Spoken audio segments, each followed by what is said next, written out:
Doctors of Reddit. What was the worst thing you've seen for a patient that another doctor overlooked? Neurologist sent patient to our ed without informing her that imaging showed a glioblastoma, assuring her impending death. He didn't overlook the disease. He overlooked the communication. MD here. Recently was called over by a nurse who told me a patient's bandages were wet as they were bleeding a little. Patient had recently had his leg amputated. We pulled his bandages off and found a spurting femoral artery. At this point the patient passed out. Patient was sent to theaters for an emergency operation. Close call for sure. I found an obvious huge rectal cancer on a patient who was previously told over and over again that she had hemorrhoids.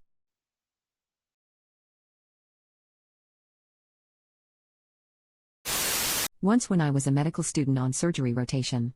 In trauma. We had a patient come in after he fell on the street and bonked his head. Well, apparently he had fallen once earlier that day and was discharged when the trauma workup at the other hospital was negative for injuries. We examined him and noticed his eyes were kinda yellow.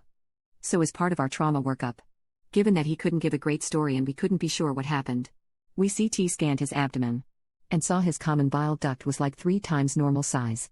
Could drive a truck through it. About that time. Next set of vitals, his temp was 103F. Guy was floridly septic from ascending cholangitis, which is why he was falling down. Big miss, and that is an emergency. In residency I saw a cardiologist miss a steamy heart attack. By the time the patient came to us, some of the muscles supporting one of his heart valves had completely died and he was in cardiogenic shock. Basically his heart function was so bad that it wasn't circulating the blood in his body enough to support life. It was awful. Happily he made it through though. Young student from, I think, Pakistan. He was complaining about his neck feeling stiff. He went to a doctor some days before and he was told he was having joint pains that would pass with some common anti-inflammatory drugs. When I visited him I saw many of the lymph nodes in his neck were swollen, which probably caused the stiffness and not painful, not a good sign. Sent him right away to have a chest x-ray that showed a huge mediastinical mass. Suggestive of lymphoma. Sadly I don't know what happened to him. Probably the worst story one can hear. My wife found a lump under her breast that was really concerning. It took her about 2 months to get a proper appointment to have it looked at. Doc diagnosed it as a cyst and fibroadenoma. She drained the lump and it was fine. Grew back a week later and was bigger. Finally, after being in pain for weeks on end, the doctor said this is clearly not working. So we will do surgery and remove it. Upon going in for the checkup, thinking they'd take a look at the scar and healing, it turns out that she had stage 2A triple-negative breast cancer. The surgeon was absolutely floored.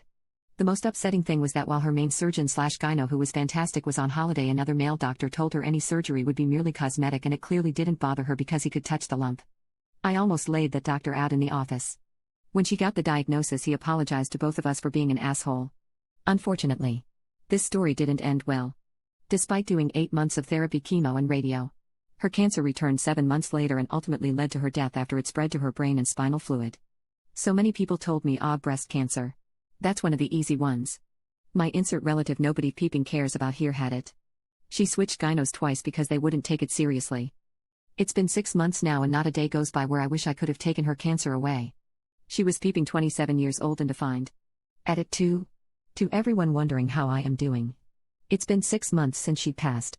Though I have been grieving for a while longer, anticipatory grief they call it, and so considering everything, I am doing well. It was her birthday on February 28th and she would have been 28. So the week was quite solemn, but other than that, I have found ways to move forward with her. Not from her. Whenever I have a moment, I let it happen and then continue. I do have PTSD from her time in the hospital, but I am learning to deal with it, and when COVID calms down I will go to therapy. All in all, I am doing well. Enjoying life as much as COVID allows and just processing all my feelings. I miss her every day and will for the rest of my life. Edit 3. I've had a few people tell me to sue the doctor, especially considering the cost of treatment, etc. I live in Berlin, Germany, and despite that unfortunate initial diagnosis, her treatment and care have been breeze afterwards. She received care from the Charité, Berlin, one of the finest medical institutions in the world, and because of our healthcare system, we haven't paid a dime for any of her treatment. It's been a while and I am at peace with it all. I am not going to go down the litigation path and sue a doctor for something that happened in 2019. Though I do understand your concerns. Thank you all. Not a doctor but the patient. When I was born, I was my dad's third child, 2 from a previous marriage. He knew something was wrong with me because of the way I was breathing. Very rapid, short breaths. When I was 3 months old, they noticed there really wasn't a change. The first hospital he and my mom took me to, they said that there was nothing to worry about and babies just breathe like that. He was 100% certain they were wrong.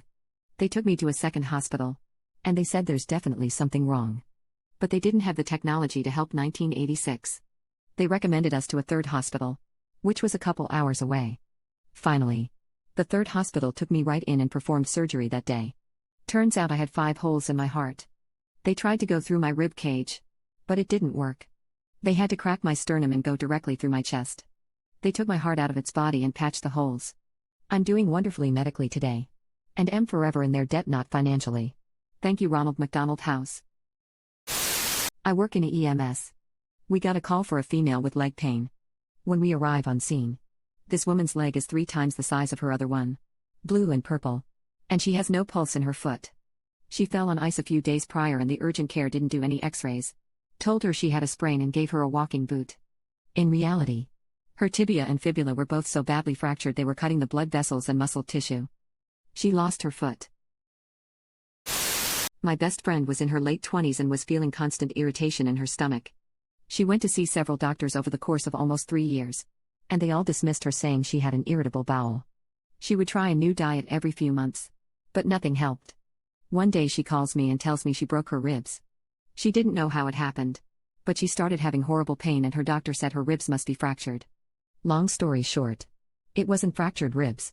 At some point when the pain became too much to bear, she went to the ER and got a CT. Turns out she had stage 4 colon cancer with 4 tumors in her abdomen that were compressing her organs and causing the pain. She died a few months later. She'd been seeing doctors about her symptoms for 3 years. If one of them had taken her seriously and sent her to get a colonoscopy, she'd probably still be alive. Undefined. It's disturbing but sadly not surprising to see there are so many similar stories to this. If you feel like something is off with your body, trust your instincts and don't listen to doctors who try to tell you otherwise. For the record, this was not in the US. I don't want to say where I'm from to protect my friend's identity. Small country. And she has a sibling who used to be on Reddit. Any doctor could have sent my friend to a colonoscopy, but I guess it was easier to write her off. The cancer may have killed her, but the reason for her death was apathy.